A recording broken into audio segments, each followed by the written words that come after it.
umumnya tentu saja orang berpikiran bahwa oh ya nggak ada salahnya kalau misalnya satu pasangan gitu ya, satu keluarga tidak punya anak atau ingin menambah anak lagi tapi tidak memungkinkan, terus mereka mengadopsi, itu nggak ada salahnya gitu ya. Terus juga poinnya yang lain adalah kita juga membantu mungkin anak-anak yang memang membutuhkan keluarga gitu ya, dan memberikan masa depan yang lebih baik untuk mereka. Nah, kontranya di satu sisi di Indonesia khususnya, ini hal-hal seperti ini kan masih dianggap sebagai sesuatu yang harus ditutup-tutupi gitu. Jadi misalnya kalau ada satu keluarga atau pasangan yang mengadopsi anak, itu mereka diam-diam gitu ya, terus semua tangga atau keluarga besar diharapkan untuk tidak memberitahukan si anak bahwa dia anak adopsi. Jadi adopsi itu masih satu istilah atau fenomena yang ditakutkan akan menyakiti si anak gitu ya. Jadi kan banyak istilahnya yang misalnya angkat lah, anak pungut, nah itu juga kan konotasinya udah negatif. Nah terus juga kontranya juga untuk kaitannya dengan adopsi anak, banyak orang yang mengkhawatirkan misalnya kita nggak tahu nih asal usul anak ini seperti apa gitu ya, orang tuanya siapa dan sebagainya, jadi asal usulnya mungkin tidak terlalu jelas gitu ya. Jadi hal-hal seperti itu yang menjadi orang jadinya kontra terhadap. Jadi walaupun sudah ada progres ya, ada kemajuan bahwa menyadari bahwa ini adalah suatu proses yang indah sebetulnya, suatu yang mulia gitu ya. Buat apa juga ditutup-tutupi, buat apa juga malu melakukannya gitu. Sudah ada progres ke sana, tapi memangnya belum luas dan belum rata.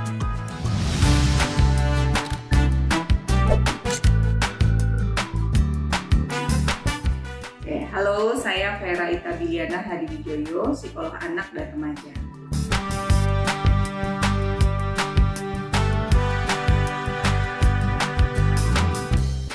Sebetulnya tidak ada momen khusus untuk yuk nak kamu duduk sini, kamu asal usulnya di, nah itu sebenarnya tidak harus ada gitu ya.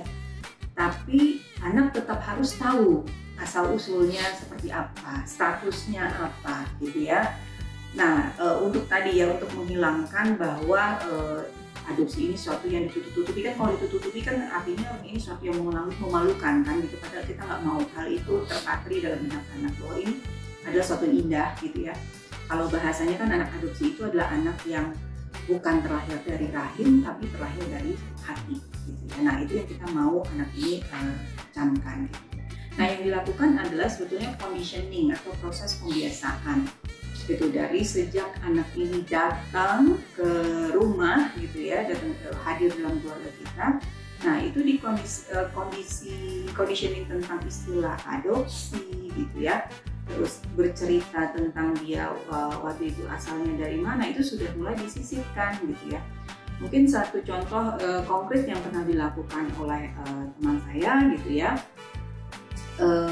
dia mendokumentasikan proses adopsi dari awal, dari perkenalan, ketemu di panti gitu ya, dari mereka beradaptasi, anaknya boleh menginap di rumah, dan itu di albumkan, termasuk pengasuh-pengasuh yang di panti juga ada fotonya. Dan itu ditempatkan di satu album. Jadi ketika anaknya ini masih usia dini, katakanlah 1 tahun, 2 tahun gitu ya, jadi sudah ada ritual tuh sebelum tidur, diperlihatkan album foto itu lagi. Ini kamu waktu kita pertama ketemu, ini kamu, jadi kamu diadopsi. Jadi itu anak sudah terbiasa mendengarkan istilah adopsi tanpa ditutupi dan melekatkan hal-hal yang positif pada istilah itu. Termasuk juga yang dilakukan teman saya itu, dia mengajak anaknya mendoakan orang tua kandungnya, walaupun mereka nggak tahu siapa dan ada di mana gitu ya. Jadi si anak ini tumbuh besar dengan perasaan yang positif terhadap statusnya dia gitu. Oh, aku emang ada anak adopsi dan aku nggak apa-apa dengan itu gitu ya. Aku punya 2 orang tua yang menyayangi aku. Nah itu jadi konsep yang tertanam.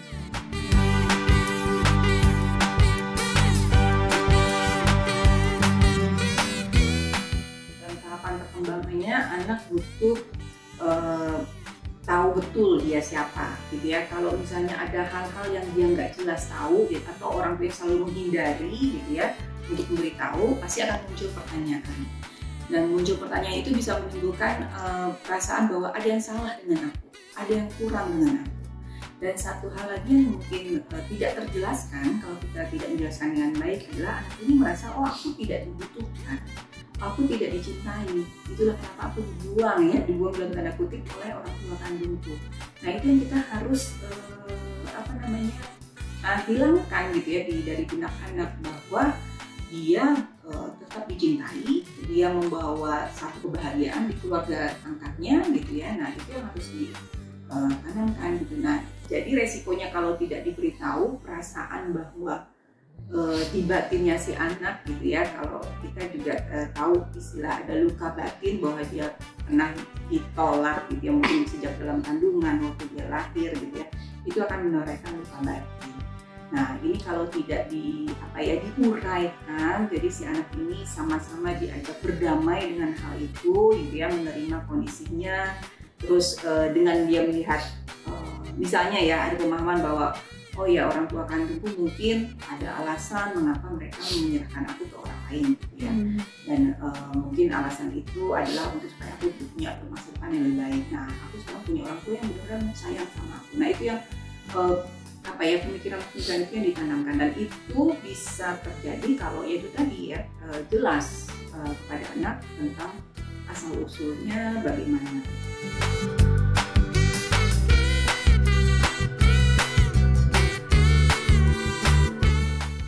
Unconditional love ya, cinta tidak bersyarat, itu yang perlu diberikan pada anak-anak adopsi, karena itu yang tidak mereka dapatkan ya ketika mereka sedang dalam kandungan gitu, ketika mereka lahir.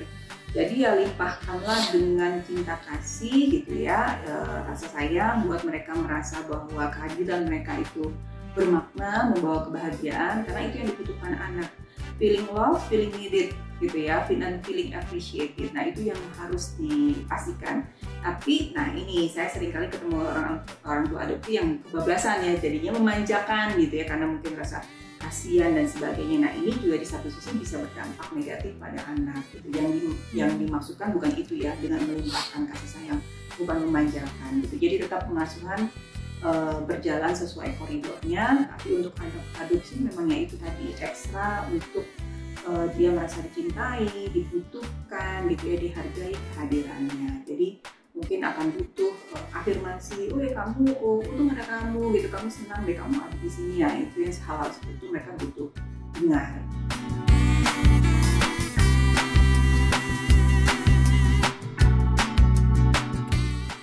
Kebiasaan pengkondisian sejak awal. Kalau pengkondisiannya baik-baik saja, dia sudah terbiasa dan dia fine with the status gitu ya, sama statusnya dia nggak ada beban gitu ya. Seperti ada satu anak yang saya tahu ya, dia bisa dengan gamblang dan santai dia bilang ya saya memang anak adopsi gitu, dan saya mencintai orang tua adopsi saya senang, saya bahagia, hidup saya bahagia, saya bisa sekolah yang bagus. Nah itu